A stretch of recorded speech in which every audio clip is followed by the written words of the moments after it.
Hello, everybody. My name's Mike DeSanto. Welcome to the Green Mountain Book Festival. I'm just really not used to speaking to large groups of people, so I'll try and do my best. I'm here to introduce two authors of disparate written excellence. So my question when I got this assignment was, what do they have in common? They're writers, yes, indeed. But what I came down to was that these two women are extremely accomplished. And in my brief time on this world, I have come to really admire accomplished women because they are leading the change that's bound to happen sooner or later, or we'll all be living in rubble. So we have with us today Melanie Finn, who just recently won the Vermont Book Award. They claim that was for 2021, so I get confused because they made the award late in 2022.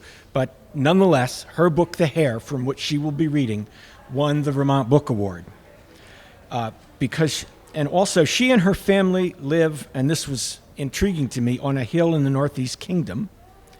And she won it because it's a very good novel. She founded and directed a Tanzanian-based healthcare clinic named Natron Healthcare. And I thought, damn, that is really doing something. And she's published by a rather intriguing publisher called $2 Radio. They've published several of her books, and if she gets a chance, I hope she will mention where they came from, because I am intrigued as the owner of Phoenix Books to now buy a whole list of books. So they publish bold works of literary merit, and I think that that's what we've got here.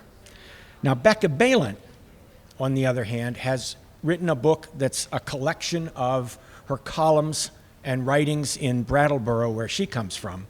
I'm not supposed to mention that some of us think she may be the next congressperson from Vermont, and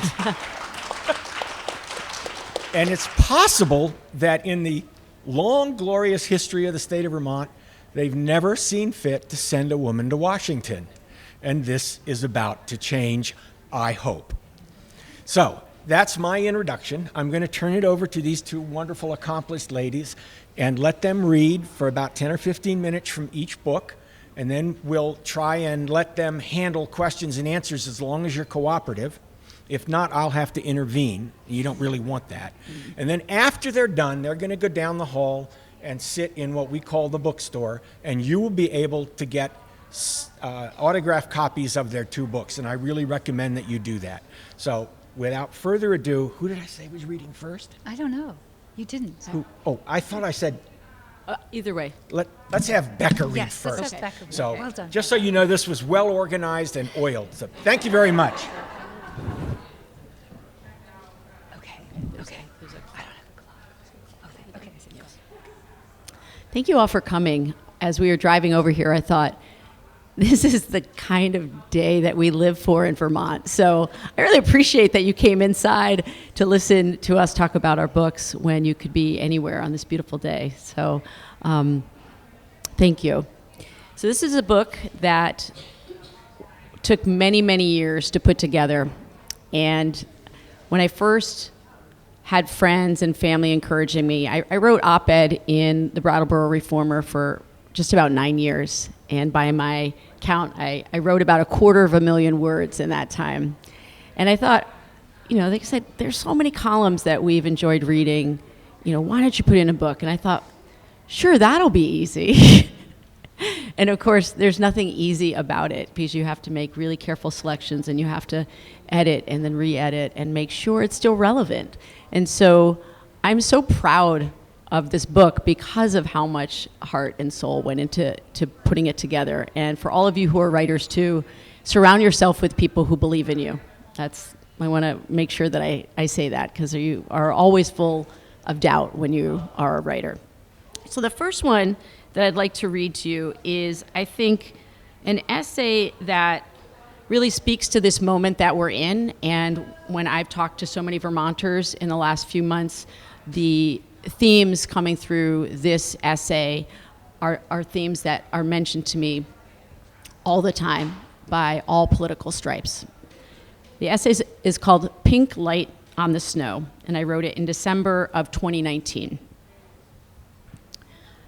After an especially windy night last week, I noticed that powerful gusts had torn hundreds of tiny hemlock branches from larger limbs. They were now strewn before me on the snow. The twigs looked like the outstretched arms of hundreds of people reaching for one another, but remaining separated. Almost touching, but not quite. I couldn't think of much else on that morning hike except for the distance between the outstretched arms.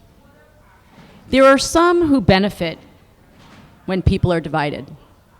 They seek political gain, economic advantage, or a kind of religious superiority. But the great mass of us get no tangible benefit from partitioning. At times, we unwittingly fall into our own small-scale version of this, a phenomenon that University of Texas professor Brene Brown calls, quote, common enemy intimacy. It's when closeness is built by talking trash about other people.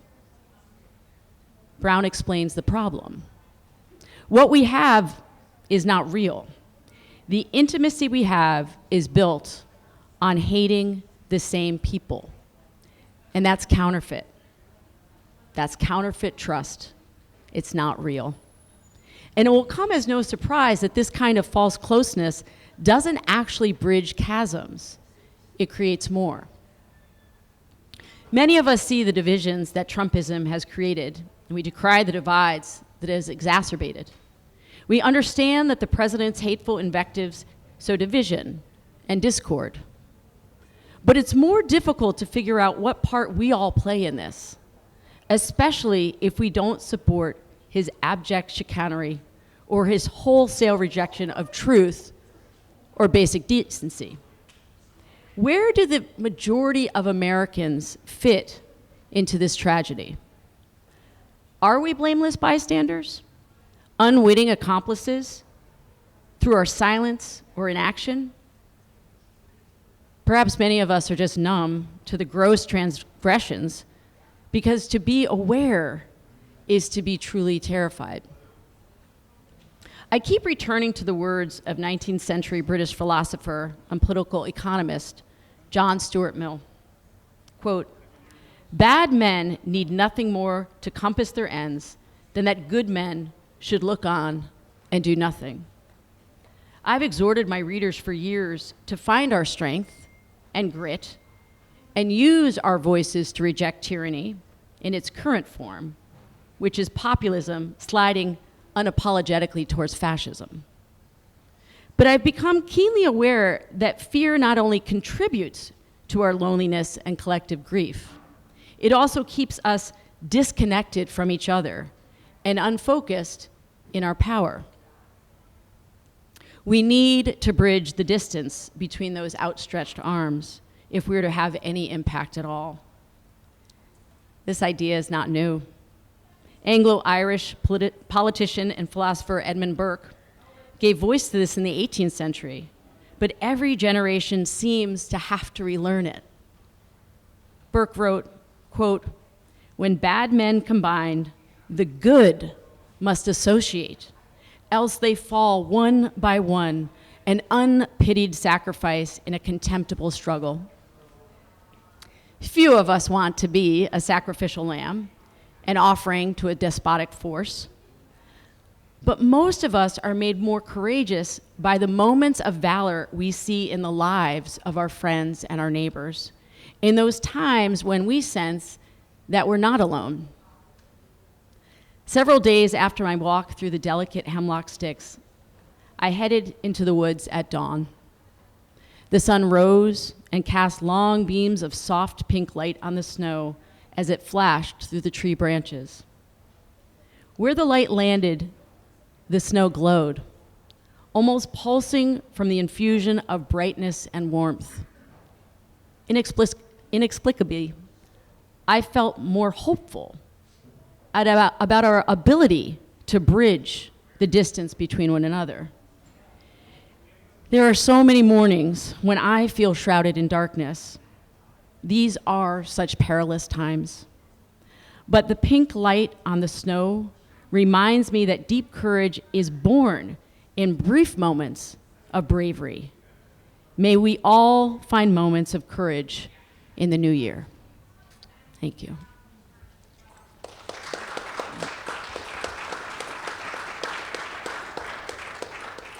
I write a lot about the natural world because it's where I find solace. It's where many Vermonters find hope and relief and spirituality. We are, I believe, per capita, the state that has the lowest number of people who attend church regularly.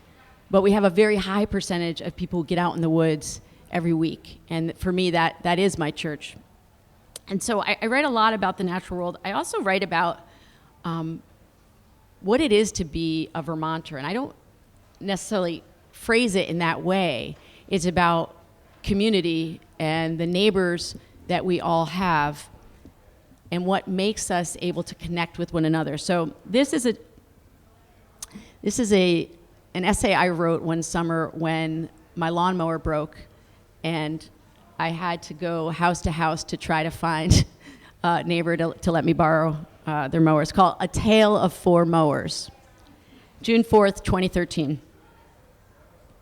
I felt certain that my neighbors would think I'd replaced my lawn with a wheat crop. This is Vermont, after all, and the idea isn't so very far-fetched. My embarrassingly tall grass had gone to seed, and my earnest, people-powered mower was no match for the savanna. April had been so dry, and then May so wet, that I roundly neglected the mowing. With a break in the rain came the resolve that it was time to do battle. But my humble, real mower literally couldn't cut it. So I headed up the hill to my neighbors who lived by the succulent mulberry tree. They had a mower to lend, but it was notoriously unreliable. My neighbor explained the glitches, crossed her fingers, and bid us good luck. I hauled it home and fired it up as my son watched from his perch in a pine tree. Two rows later, the mower quit. Despite my insistent tugging on its frayed cord, it resisted restarting. And then when it finally did roar back to life, it wouldn't shut off. The safety bar intended to force an automatic shutdown was on the blink. And when we finally got it to stop, we trudged back up the hill to return the dicey device. Another neighbor was happy to loan us her earnest battery-powered mower. She traded in her loud gas-powered one for this sleek, sexy, high-tech green mower. You simply pushed a button and it started. Amazingly quiet and lightweight, it was quite a machine. I was off to tame my wild grassland with a mower I could feel sanctimonious about. 2 gorgeous sweeps later, it lost all power. Dead battery. I considered my lawn. It now looked like a grass maze designed for the neighborhood kids. I needed another mower, another neighbor. Our new neighbors in the red house were happy to oblige and offered me their real mower. I shook my head. My grass is too high. Scissors? She joked. I admitted that it just might come to that. She gestured across the street.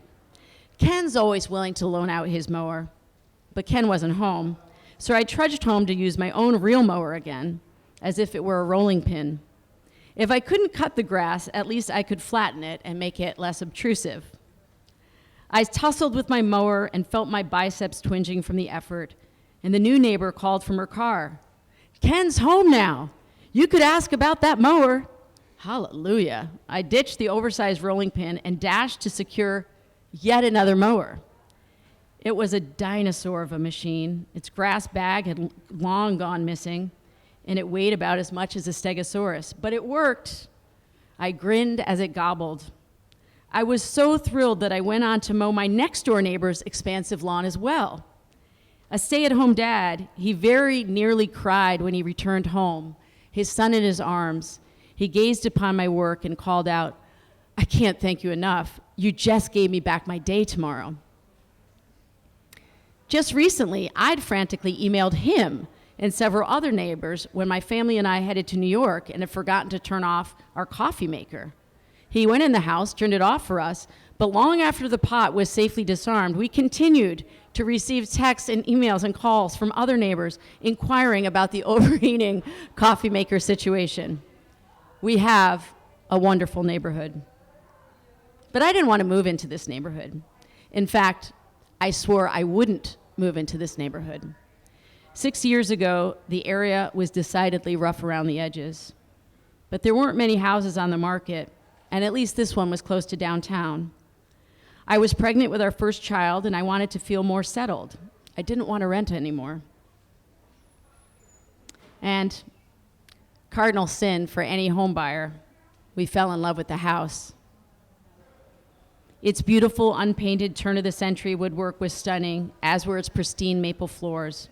We were goners. But I cried a lot that first year. The street noise drove me to distraction, and I feared that our house would never actually really feel like home. But as grass clippings spewed all over me from the fourth lawnmower that day, I realized, to my surprise, that I loved my neighborhood. Whether we're feeding each other's pets, bringing in mail, looking for missing cats, providing meals when someone dies or is born, gathering a neighbor's maple sap so it doesn't go to waste while she's away, or just leaning over our fence to chat, I feel a sense of kinship with these folks. Howard Blackson of Placemakers, an influential and successful urban planning firm, articulates what he views as the critical 5 C's of what makes a neighborhood great: complete, compact, connected, complex, and convivial.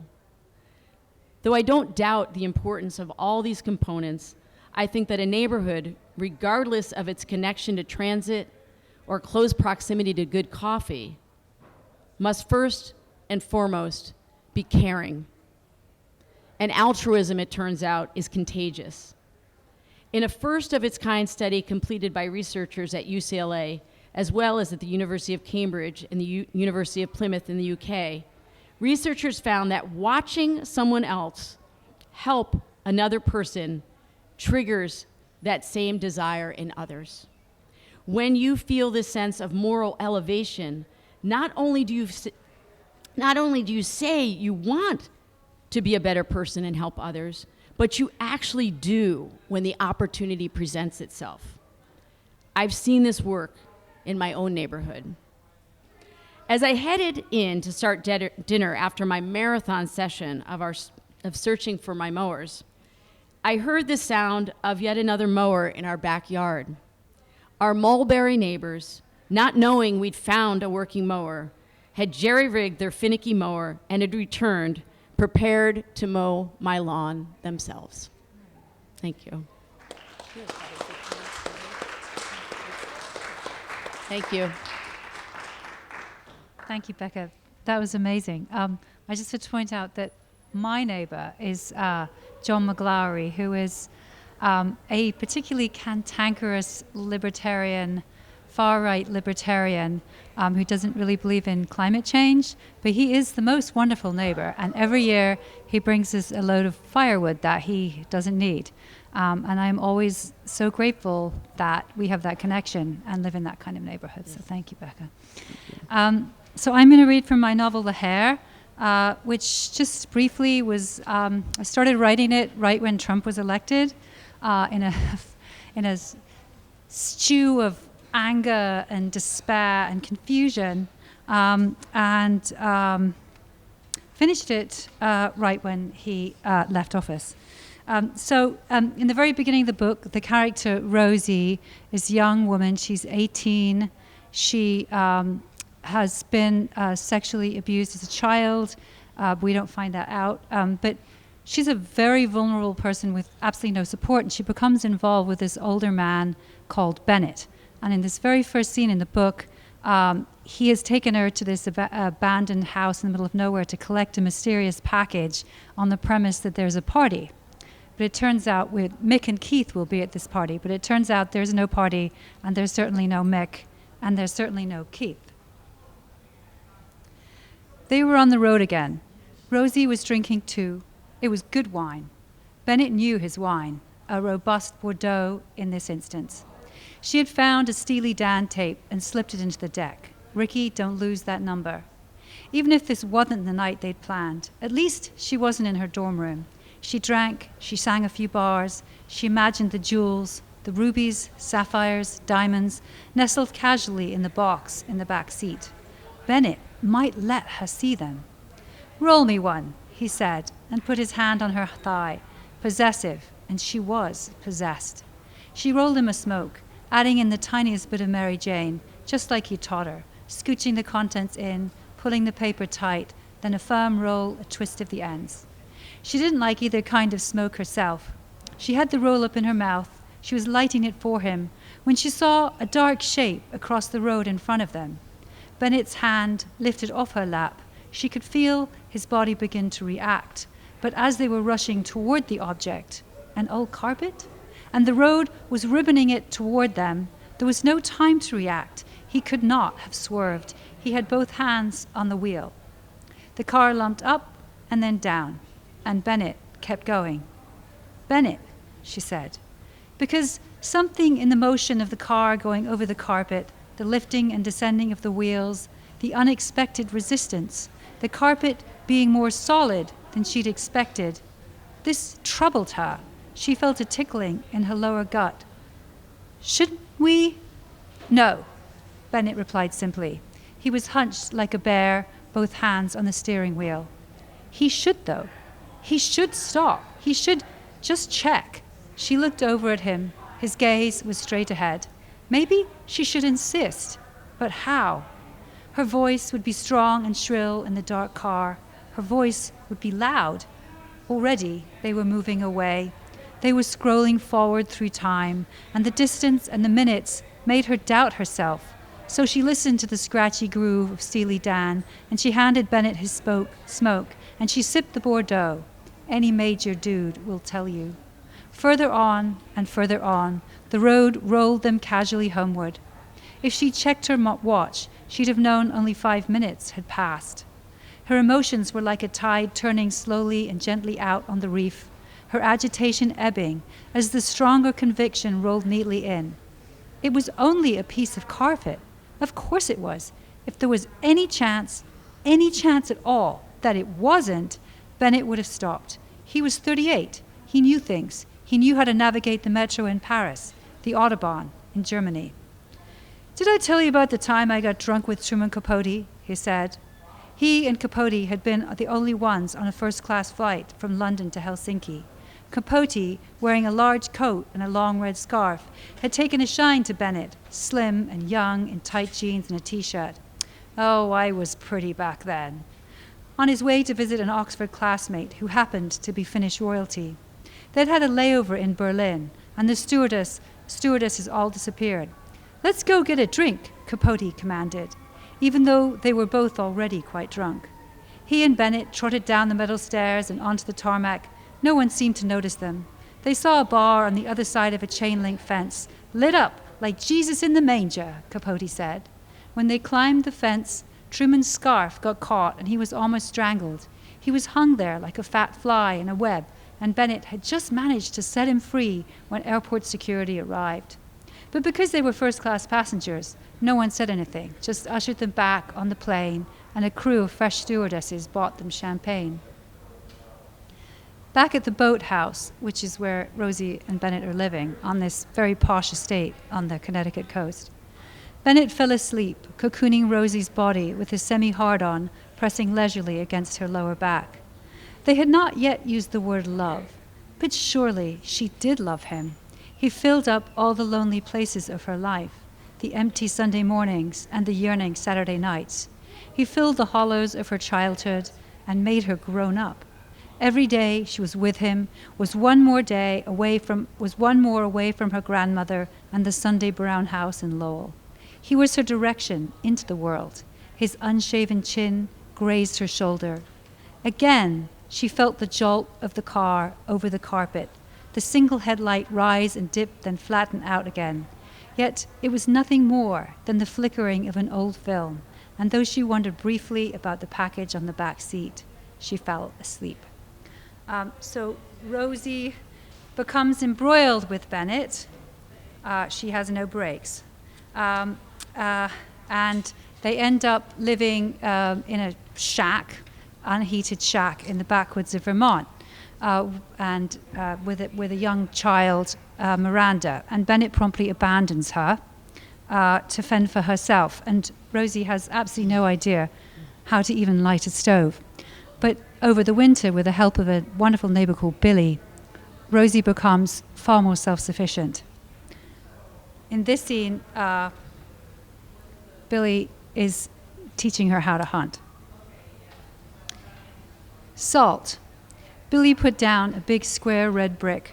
She also had a bag of old apples, wind-fallen from the trees that grew in wild profusion in the woods. Used to be orchards, used to be farms, sheep, Christmas trees. Not even in my day, though. Now just logging and dairy, though they are fucked over by the big outfits Midwest. Corn, maybe, hay and silage. 2 mornings later, Billy showed Rosie that deer had found the salt, their high-heeled prints daintily engraving the mud around the block. Molasses in the fall, salt in the spring. That's what they are needing. You gotta lure them in for their habits. You've got to lure them in from their habits. A deer will go the same place, the same way, every day. Got to be something special to pull them off track. That dusk, she came to collect Rosie, but refused to bring Miranda. She'll cry. A child crying? Leave her to cry. She'll learn to quiet herself. Rosie locked Miranda in the dining room. She walked away from the crying, and then, in the truck, she couldn't hear it. The truck bumped across the rough field behind Billy's, the lumpy residue of summer's goldenrod, bramble, milkweed, and tussock grass. Billy tucked the vehicle under a cluster of wild apples and pines and cut the engine. There was to be no talking, and as Rosie waited in the dark, she came to learn about the quality of sound, not the cluster of noises or the background rattling that she'd always taken to be sound, but the single note of a squirrel's feet pattering across the leaf litter, or a car passing on Wilder Hill, several miles away. Her ears seemed to vibrate, the tiny hairs within the coiled interior stiffen with the anticipation of listening. An owl, an unidentified snuffling. Rosie entered a different dimension. Thus, she heard the gentle pinprick steps of hooves in damp grass. She heard the fabric of Billy's coat rustle, but she could see nothing. The moonless dark was absolute. And then, a wild blast of white light illuminating the salt lick, and a doe as Billy flared the truck's headlamps. The deer slowly raised her head. She did not seem the least alarmed, looking directly into the light, so her eyes gleamed blood red. In the peripheral light, Rosie watched Billy shift out of the car, leaning her rifle on the open window of the open door. Her finger slid to the trigger. For a moment, Rosie wanted to shout to the animal or to yell at Billy to stop, but already the bullet had left the chamber. Already the doe was dropping, knees first, then canting to the side. Billy put her rifle up to the deer's eye, but it did not blink. They lifted the doe into the back of Billy's truck, and back at her house, Billy slit open the belly, and the garlands of intestines slipped smoothly out. Her dogs smelled the blood, howled and agitated on their chains, and Billy tossed them the guts. An argument broke out, loud protests by the dogs who hadn't reached the guts in time. Then she hoisted the deer by its hind feet onto the overhanging branch of a tall tree. Rosie saw from the wear of the rope that this had happened regularly. Billy held the body with the familiarity of a lover. Swiftly she drew the knife down, peeling back the skin, so this hung in a cape around the deer's head. The scene is cruel and beautiful, Rosie thought. The chiaroscuro of Caravaggio from the headlights, the deadness of the animal, like a crucifixion or one of Ida Schultz's meat-packing canvases. The body both dull and bold, objectified and personified. Yet who would make art of this awkward womanless woman and her illegal deer? Billy severed the hooves, cut off the head. These she threw to the rest of her dogs. So hungry I ate him once, she said. Rosie thought she meant the head and the feet. No, Billy clarified, the dogs. Her knife flashed in quick, sure cuts, the slab of meat off the flanks and ribs and neck. The spine was exposed. She cut this also for the dogs, so that only the hind legs remained hanging, swaying slightly. So, cheerful afternoon reading, everyone.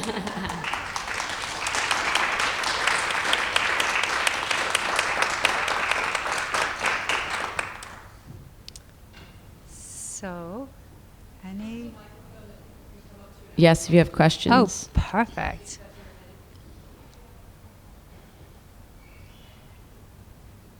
Anybody? If nobody comes up, we'll read some more. Exactly. That's right.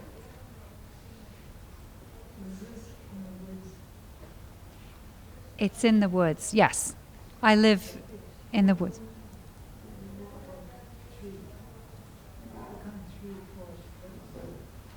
What kind of trees in the forest? What kind of trees in the forest? Well, maples and ash and poplar and some cherry, I would imagine. Yeah. A real variety, a proper old growth forest. Nice, healthy old growth forest. Yes.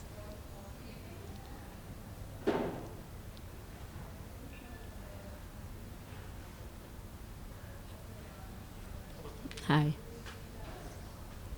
Thank you both for coming. Thank you. I have a question for you about your novel. How did it change? You mentioned in 2019, and then Trump got elected, right? So if you had your original idea for the book, how did it change over the time of you writing it and all of the current events happening? That's a great question. So the story is really about a young woman who is gaslit by a powerful older man who is essentially a straw man. Like he presents in a way that someone like Rosie, who's not very sophisticated, would think he was the real deal. But as the book progresses, she begins to see that he's a liar. But she also begins to see that he's really, really incredibly dangerous. And so, like, the work as a writer when you're working with fiction is this odd sort of nexus of your personal experience and then, like, everything that's happening around you. And so as I began to explore how my own experience of having survived childhood sexual abuse had cast this long shadow on my life and a lot of like really lousy, sketchy choices I made with men, I was kind of like able to see how the president at the time was kind of like pulling that same stuff. It was like mirroring it. And yeah, so it was kind of like a powerful thing. But don't worry, Bennett comes to a bad end in the book. Not to be confused with Shayla's lovely son, also called Bennett, much to my horror. Thank you both for reading. I have a question for Becca. I'm curious about your writing. Now, I know that these were essays that you wrote at a certain period of time in your life, and now you're very busy. But have you always been a writer? And when you have time, do you still like to write on a regular basis? Or was that just sort of like an assignment you gave yourself for a period of time? I love that question. When I was in high school, I won a citizenship award. And a reporter came to interview me to ask, well, what do you think you're going to do with your life? And, which they ask, a 17 or 18-year-old, But what was remarkable is I knew at that time that I wanted to become a teacher, and I taught history and social studies for many years, that I wanted to write, and that I wanted to someday run for office. And it's all spelled out right there in the interview. And she said, well, so, why these three things? And I said, whatever I do, I want to improve people's lives. And I'd forgotten all about that until I ran for Senate in 2014. And my mom pulled out the newspaper. She had saved every, as moms do, right? They save every shred of everything that you've ever done. And she pulled it out and she said, well, how did you know that? And I said, well, I just felt this real sense of purpose. And so the writing was a way for me to continue that sense of purpose. And when the person who edited the op-ed page lost one of their longtime columnists, and he approached me and said, would you like to take over for her?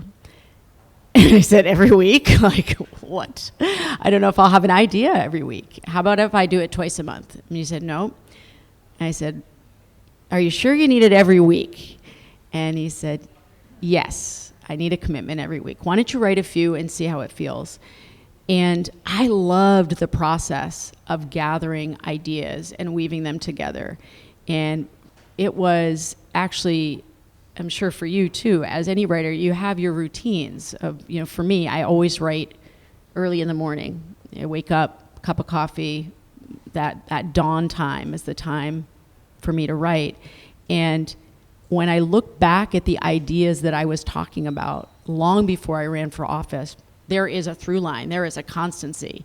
I was writing about the rise of authoritarianism before Trump ran for office. I was writing about Putin and geopolitics before we're at this moment with Ukraine. And so it's in some ways very comforting to look back and see that this has been a constant. And I've always wanted to write nonfiction and not fiction, and I'm always in awe of people who can weave together a story from whole, make it out of whole cloth. So it's a great question. Thank you.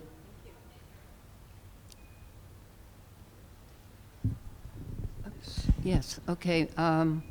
Hi, Becca. I'm a supporter of yours. Thank you.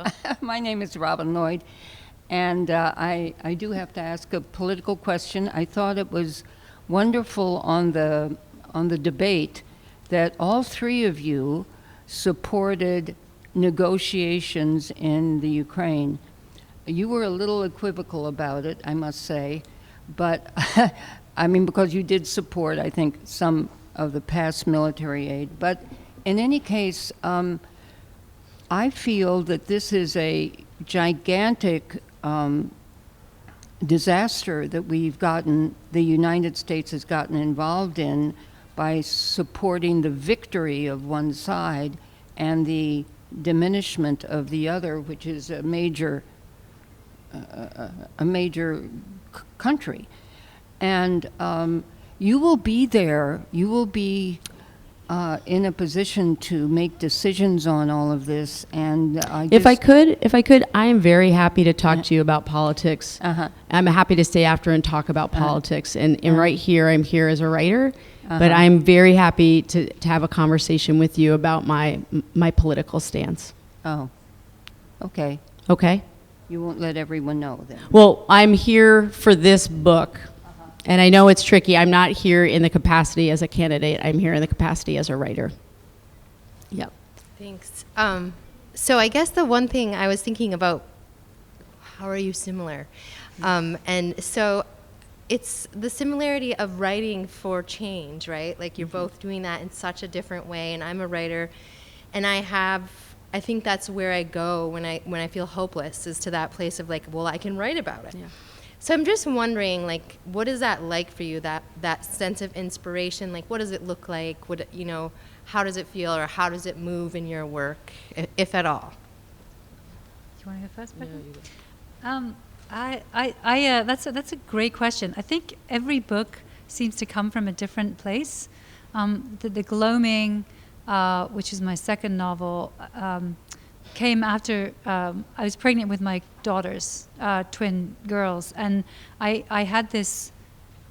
I just was terrified of the world that I was bringing them into. It just seemed such an awful, chaotic, dark place, and so I really felt the need to explore how you find good in darkness, and so that really propelled me through that book. And then with The Hair, I really had this question of, having had this experience as a child, and then just having finished menopause, it was like this bookend to a sexuality story, and how I wanted to re-examine that experience, the shadow it's cast on my life, and then the liberty that is possible from that. And so certainly for me, every book comes from a different place. And that motor that drives it is so intense that it does last through the whole book. So I don't know. How about you, Becca?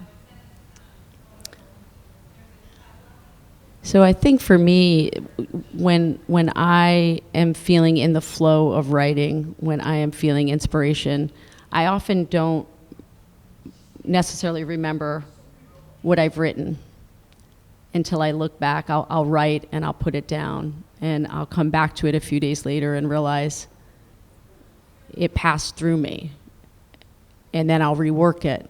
But when I'm in a flow, in a writing flow, and feeling that sense of inspiration, that is when I feel like I do my best noodling over of ideas, because it's almost like the subconscious wrestling with itself.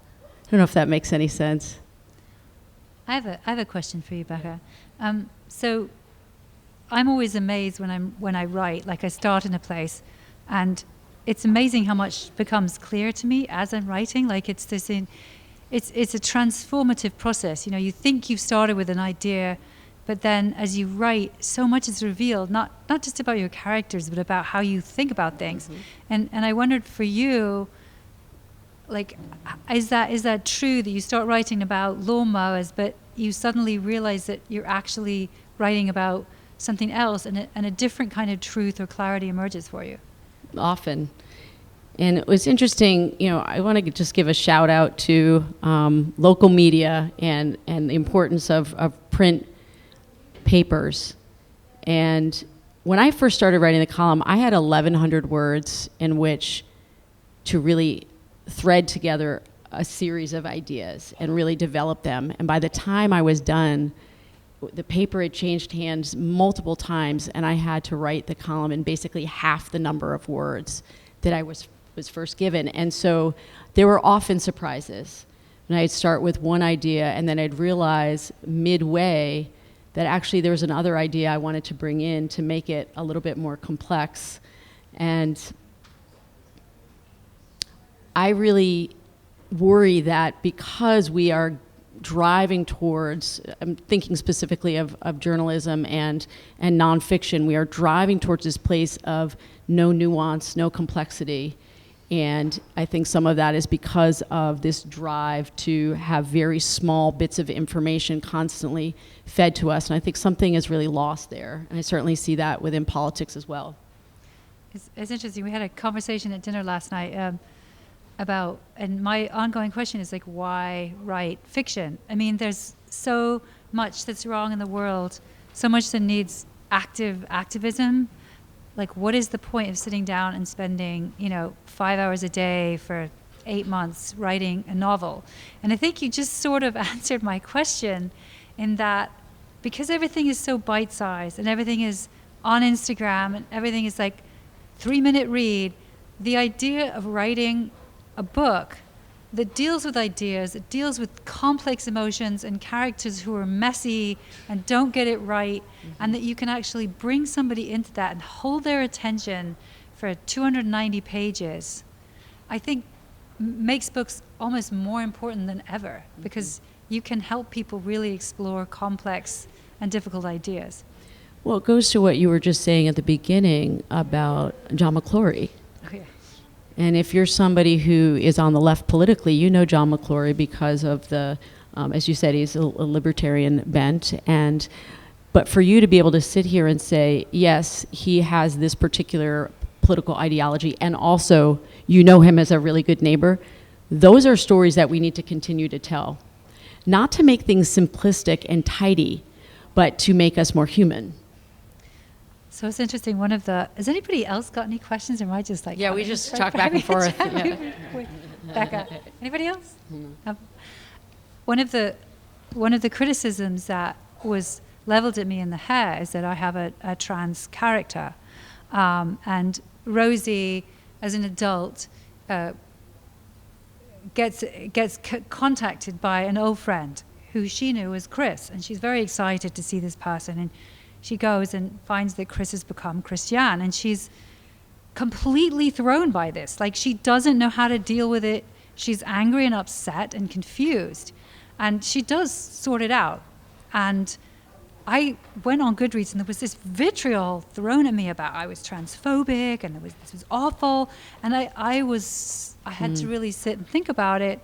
But the answer I came back with was, you have to have messy characters. You have to have characters who don't understand everything, who are struggling with things, because that's how you help other people go on that journey of understanding with you. There's a difference between having somebody who is confused about something an old friend has done and being transphobic as a choice in how you're going to approach something. And I think that the messier we have characters, I mean, think of Lolita, a book that from its one point of view is basically about a pedophile, but it's not about a pedophile at all. It's about this person who is able to justify this terrible action over and over again and make it seem normal. And that's the beauty of the book, is it helps us understand why people do these terrible things and how they continue to justify doing them. Books of fiction are so important for us in this way. Do you have a question? That was a very interesting comment, and it just made me think and wonder if you might know of any resources out there for writers, because I was thinking when I do playwriting stuff, so when you tackle challenging subjects or characters, then this idea that you're going, especially as we're discussion with this gal here too, you get social media and people will snag these bites and can be very mean or cruel about it, and just this, I don't know, just thoughts from either of you on how to approach being, my thought is that if you're honest, so it's hard to, or if your character comes from an honest place, which can be messy, which will be messy for anyone, then at least it's a truthful experience, but still, as a writer, you have to bolster yourself from this kind of criticism, and I'm wondering any strategies from that. I think most writers are actually absolutely terrified at the minute. We live in fear of being skewered as something, racist, bigoted, something. But I will say that the very good thing that happened as a result of that accusation was I really began to explore what that was about, and how maybe I might think about it differently. So I don't have any resources, but I think that that's one of the great things about being a writer, is it's your job to think about things from all these different angles. I once had a character who I called Fat, and there was a gentleman in the front row at the reading, and he said, "Why did you call the person fat?" And I went on this whole exploration in my head, and I had no answer for why I had called the character fat. And it made me think so much about the word fat, and why call anybody fat? And it wasn't relevant to the character. But so I think that these things are always an opportunity. They're terrifying, but they're also an opportunity to just try and explore what that other person is trying to say. Becca, I'm sure you must be in the front line for a lot of this stuff. I am, and I'll answer it from the perspective of a writer and not as a politician, though there's so many overlaps. But so when you write a weekly column, you're sending it out into the world, right? For critique, it's a conversation, really. When you write op-ed or any sort of opinion piece, you're not, I hoping you'll put it out there and everybody will say, "You're absolutely right. I'm so glad you cleared that up for us." What you're hoping is that people will engage with the ideas and, as you say, push back, but you have to be open to being willing to examine, right? And I think we have now gone through a very difficult time politically in the last administration where there was no encouragement to be reflective. And I think if we each of us as writers, as humans, lose the ability to reflect on what we do and don't understand, then we're lost. We're lost. And so there was always that moment before hitting send to submit it to my editor at the paper when I thought, I know people aren't going to like this one, or that thing is more controversial. But if you edit yourself constantly, then you're not wrestling with the messiness, which is the human condition. So, and I think we're out of time. That's what I see. I'm stepping forward for two reasons. One is to say, yes, we're just at about time. Yeah. But the other thing I want to say is that you have nicely stepped right up to Banned Books Week. When people don't like the ideas there are some people that will say these books should not be available. And I think that your point, Melanie, about both of you, about how important it is that people do read the messy and do see. And you know, banned books aren't always about messy subjects, but when people decide that something is just not acceptable and take them off the shelves, that's terrible. So anyway, that's my little 2 cents. And I wanted to say that the next event is at 4 o'clock, and it is the Ruth Ozeki reading over at Contoys. And we encourage people to go to that as well. And I want to just thank you both so much. This has been wonderful. Thank you. Thank you for having us, Sheila. Nice to meet you.